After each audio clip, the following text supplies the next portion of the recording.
Hello everyone, welcome to Study Point. तो आज इस वीडियो में हम करने वाले हैं क्लास 5th की एनसीईआरटी। तो ये हम कर रहे हैं आपका सीटेट पेपर 1 के लिए, जिसमें कि 30 मार्क्स का आपका ईवीएस सेक्शन आता है। और क्लास 3rd और 4th और 5th की एनसीईआरटी हम करने वाले थे, क्योंकि देखिए एनसीईआरटी बहुत ज़्यादा इंपॉर्टेंट हो जाती है ईवीएस के लिए, क्योंकि ईवीएस में आपके डायरेक्ट क्वेश्चन एनसीईआरटी से ही आते हैं और क्लास 3rd to 5th से ही आते हैं। तो कोई भी रेफरेंस बुक की आपको नीड नहीं है। और क्लास 3rd और 4th के लेक्चर मैं ऑलरेडी ले चुकी हूँ। क्लास 3rd और 4th की वीडियोस आपने नहीं देखी हैं तो मैं कमेंट सेक्शन में और डिस्क्रिप्शन बॉक्स में आपको लिंक दे दूँगी। साथ ही साथ इस लेक्चर की पीडीएफ आप डाउनलोड कर सकते हैं टेलीग्राम ग्रुप से, ठीक है। लिंक मैं आपको दे दूँगी डिस्क्रिप्शन बॉक्स और कमेंट बॉक्स में। तो अब शुरू करते हैं क्लास 5th की एनसीईआरटी। तो देखिए ज़्यादा फैक्ट्स इसमें भी नहीं है, आप चाहें तो स्क्रीनशॉट लेकर के नोट्स बना लीजिए, अदरवाइज पीडीएफ डाउनलोड कर लीजिए और 1 से 2 बार इनको पढ़िए, उतने में ही हो जाएगा, ठीक है। क्योंकि क्लास 3rd की जो एनसीईआरटी है उसमें आपके बहुत ही कम फैक्ट थे, मुश्किल से 16 to 17 ही थे। उसके अलावा जो क्लास 4th की एनसीईआरटी है उसमें से आपके मैक्सिमम जो आते हैं वो स्टेटमेंट बेस्ड क्वेश्चन आते हैं, लेकिन क्लास 5th की आपके लिए मोस्ट इंपॉर्टेंट है, ठीक है। तो शुरू करते हैं। सबसे पहले देखिए यहाँ पे आपको जो दिया गया है वो चींटियों से रिलेटेड एक फैक्ट है कि जो चींटियाँ होती हैं वो चलते समय ना ज़मीन पर कुछ ऐसी स्मेल छोड़ देती हैं कि जिससे कि पीछे या फिर जो बाकी चींटियाँ हैं वो उस स्मेल को सूंघ करके पीछे पीछे आ जाती हैं और एक रास्ता उनको मिल जाता है। इसलिए आपने देखा होगा चींटियाँ ना हमेशा लाइन में चलती हैं जनरली, है ना। नेक्स्ट है फिर मच्छर जो होते हैं वो आपको कैसे ढूंढ लेते हैं। मीन्स कहीं भी बैठ जाइए आप, अपनी जगह कैसे भी चेंज करते रहिए, बट वो कहीं ना कहीं से आपको ढूंढ ही लेते हैं। तो देखिए भाई, मच्छर जो होता है ना वो हमारे शरीर की गंध को, खास करके हमारे पैरों के तलवे की और शरीर की जो गर्मी होती है ना उससे हमें ढूंढ लेते हैं।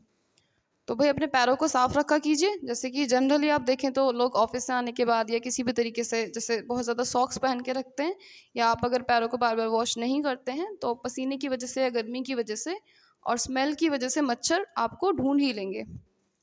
तो नेक्स्ट है फिर आपका जो कुत्ते होते हैं वो एक दूसरे को कैसे ढूंढ लेते हैं, है ना, या कैसे पहचान लेते हैं कि कौन सा एरिया कौन से कुत्ते का है। तो जनरली ये मल मूत्र की जो गंध होती है उससे जान लेते हैं। फिर आपका 4th है कि पक्षियों की जो आंखें होती हैं वो सर के दोनों तरफ होती हैं, और जो पक्षी है आपका वो एक ही समय में अलग अलग चीज़ों पर नज़र डाल सकते हैं, ठीक है। उसके अलावा फिर है चील, बाज और गिद्ध। ये जो पक्षी हैं ये हमसे भी ज़्यादा तेज़, मतलब 4 गुना दूर तक देख पाते हैं, ठीक है।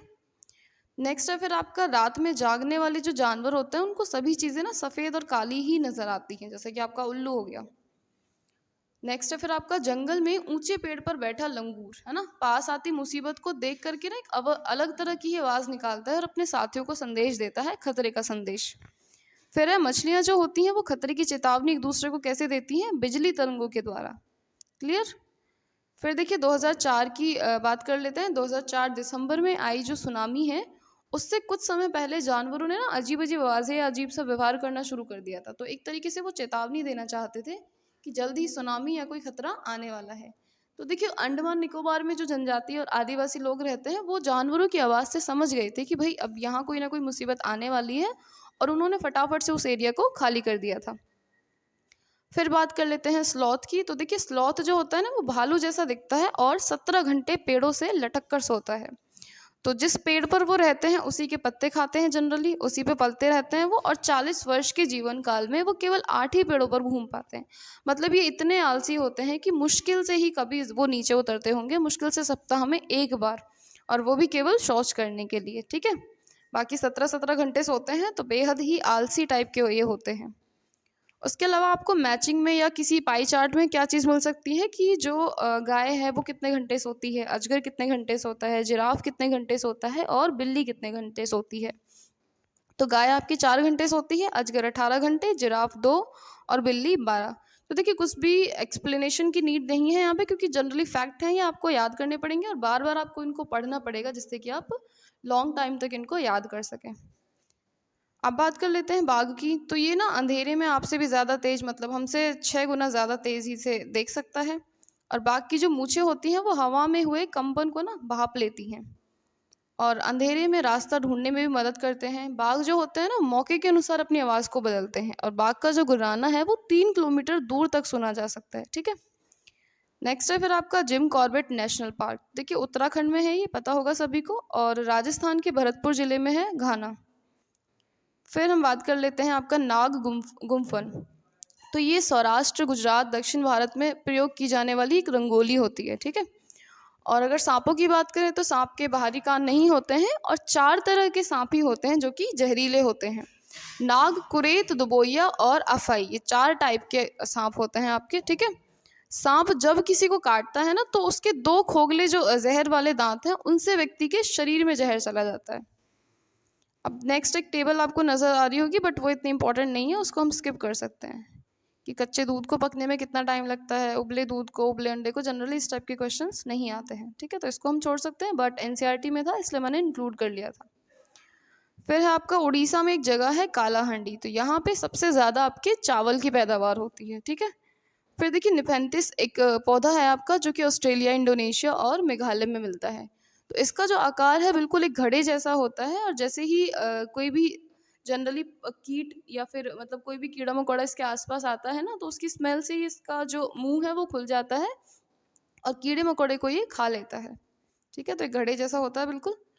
उसके बाद जानवर खतरे में है ना, तो कौन कौन से जानवर खतरे में है और किस किस चीज़ के लिए खतरे में है ये भी इतना इम्पोर्टेंट नहीं है कि हाथी को भाई हाथी खतरे में है अपने दांतों की वजह से, है ना, दांतों की वजह से उसका शिकार कर दिया जाता है। गेंडा अपने सींग के लिए, चीता स्किन के लिए और मृग अपनी खुशबू के लिए।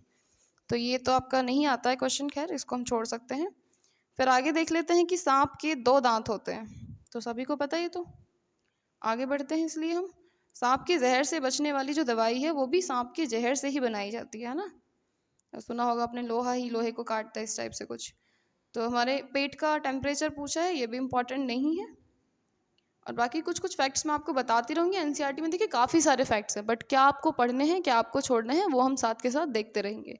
तो सिर्फ ये वीडियोस देख लीजिए, आप पीडीएफ डाउनलोड कर लीजिए, उससे पढ़ लीजिए, तो आपको एनसीईआरटी की बुक्स को पढ़ने की ज़रूरत नहीं पड़ेगी। क्योंकि पूरी बुक को आप पढ़ने बैठेंगे तो मैक्सिमम आपको 2 से 4 घंटे देने पड़ेंगे हर बुक को, लाइन बाय लाइन पढ़ना पड़ेगा, फिर उसमें से नोट्स बनाने पड़ेंगे। तो इन नोट्स ऑलरेडी तैयार हैं आपके लिए। देखिए मैंने भी इन्हीं नोट्स से पढ़ाई की थी, क्योंकि अब नोट्स का फ़ायदा ये हो जाएगा कि आपको चैप्टर्स नहीं पढ़ने पड़ेंगे। तो जितने भी एनसीईआरटी में मैक्सिमम पॉइंट्स या फैक्ट्स हो सकते थे सारे ही मैंने यहाँ पे इंक्लूड कर लिए हैं। तो अब देख लेते हैं अत्रेपुरम, तो ये आपका कहाँ पे है, आंध्र प्रदेश में है, ठीक है। फिर चीज़ें सुरक्षित रखने के घरेलू उपाय हैं। कुछ दूध को उबाल करके आप प्रिजर्व करते हो, पके हुए चावलों को कटोरे में रख कर और फिर कटोरे को पानी में रख करके, ठीक है। हरे धनिए को आप गीले कपड़े में रखते हो लपेट कर, और अगर प्याज अदरक है तो उसको सूखे स्थान पर रखते हो क्योंकि नमी की वजह से वो सड़ सकती है। उसके अलावा वेलक्रो की खोज किसने की थी? देखिए वेलक्रो वो होता है, जैसे आपने देखा होगा बचपन में जो स्कूल शूज़ हुआ करते थे उन पे एक चिट टाइप होती थी वाइट कलर या ब्लैक कलर की, है ना, वो होता है आपका वेलक्रो। तो इसकी खोज की थी जॉर्ज मैस्ट्रल ने 1948 में। तो वेलक्रो एक बीजों के छोटे छोटे ना हुक से बना होता है। अब देख लेते हैं साउथ अमेरिका से कौन कौन से बीज आए हैं। तो साउथ अमेरिका से आया है हरी मिर्च, टमाटर, आलू, मूंगफली और अमरूद, ठीक है। और यूरोप से आई है बंद गोभी और मटर। उसके अलावा अफ्रीका से भिंडी आई है, कॉफ़ी बीन्स आए हैं, सोयाबीन चाइना से आई है। फिर हम देख लेते हैं घड़सी सर। तो घड़सी सर जो है 9 तालाबों का एक समूह होता है जिसे जैसलमेर के राजा घड़सी ने बनवाया था। और जब तक तालाब भर नहीं जाता था ना तो पानी बह करके दूसरे उसमें चला जाता था, मतलब दूसरे कुएं में। इस तरीके से लाइन वाइज ये बने हुए थे 9 तालाब। फिर बारिश से झीलें भरने की खुशी कहाँ मनाई जाती है? तो भाई ये होती है आपकी उत्तराखंड में। उसके अलावा जोधपुर की कहानी, तो 1986 में सूखा पड़ा तो लोगों ने पुरानी बावड़ियाँ जो थी उनको फिर से साफ़ किया और 200 ट्रक कूड़ा उसमें से निकाला और बावड़ी ने ही फिर पूरे शहर को पानी पिलाया। तो जोधपुर की बात है ये कि जब रिसोर्सेज की कमी पड़ी तो कैसे फिर पुराने रिसोर्सेज लोगों को याद आए और फिर उन्होंने उनको अपने यूज़ में लाने लायक बनाया। तो ऑलरेडी वो यूज़ में थे लेकिन उनका यूज़ काफ़ी टाइम पहले बंद हो गया था, लेकिन जब मुसीबत आई तो लोग फिर से पुराने रिसोर्स की तरफ भागते हैं और फिर उनको कंजर्व करते हैं, ठीक है। तो अब हैं ये आपके अलबरूनी। तो ये एक मुसाफिर थे जो कि उज़्बेकिस्तान से आए थे और 1973 में डाक टिकट लिखी थी, ठीक है।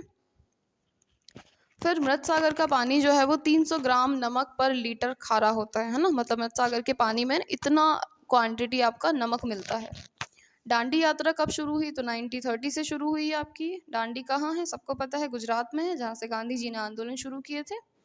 उसके अलावा मलेरिया की बात करें तो इसकी दवाई बनती है सिनकोना से, ठीक है। आयरन के स्रोत, देखिए ये मोस्ट इंपॉर्टेंट है। आयरन के सोर्स में कुछ ऑप्शंस में आपको मिल जाएंगे जैसे गुड़, चावल, आंवला, हरी पत्तीदार सब्जियां, इस टाइप से। स्टेटमेंट बेस्ड आता है ये, तो आपको याद रखना पड़ेगा। सबसे ज़्यादा क्वांटिटी आयरन की होती है गुड़ में, आंवले में, हरी पत्तियों में और सब्जियों में। तो मलेरिया का जो कारण है वो है आपका प्लाज्मोडियम, सबको पता है। उसके अलावा मलेरिया का जो मच्छर है वो होता है मादा एनाफिलीज, तो ये भी इतना ज़्यादा इंपॉर्टेंट नहीं था, सभी ने पढ़ रखा है। तो एक क्वेश्चन आता है कि मच्छर के पेट में किसने झांका था, तो भाई ये थे रोनाल्ड रॉस। फिर है आपकी कुछ क्वालिटीज़ कि एक लीडर के अंदर क्या क्या क्वालिटीज़ होनी चाहिए। तो एक अच्छा लीडर वही है जो दूसरों के सामान उठाने में मदद करे, पूरे ग्रुप के आगे बढ़ जाने पर ही आगे जाए, जो चल ना पाए उसे हाथ पकड़ के चलाए या चढ़ाए और रुकने के लिए जगह ढूंढे, बीमार पड़ने पर सबका ध्यान रखे, सबके खाने पीने का इंतज़ाम देखे। तो ये कुछ क्वालिटीज़ होती हैं एक अच्छे लीडर की। उसके अलावा 12 वर्ष की आयु में ना बछेंद्री पाल ने कितनी ऊंचाई चढ़ ली थी, तो 12 वर्ष की थी वो जब वो 4000 मीटर की ऊंचाई चढ़ गई थी। तो ये कहाँ की रहने वाली थी, उत्तराखंड के गांव एक नकुरी में रहती थी बछेंद्री पाल। ठीक है।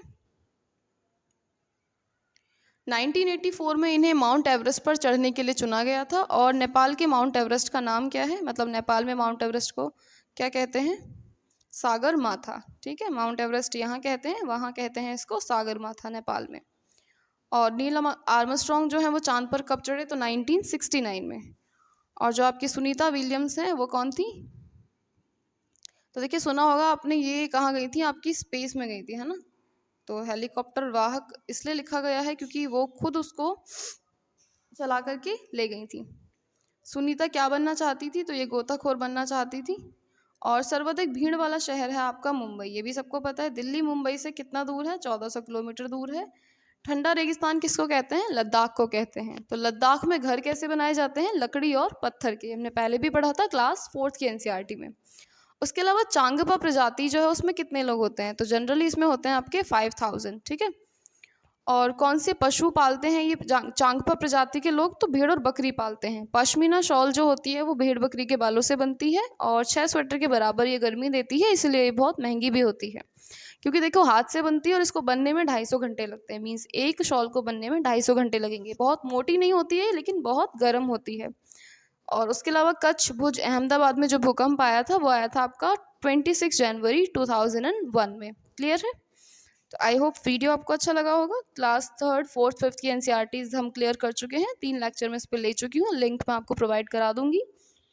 आप अपने सजेशंस कमेंट बॉक्स में ड्रॉप कर दीजिएगा।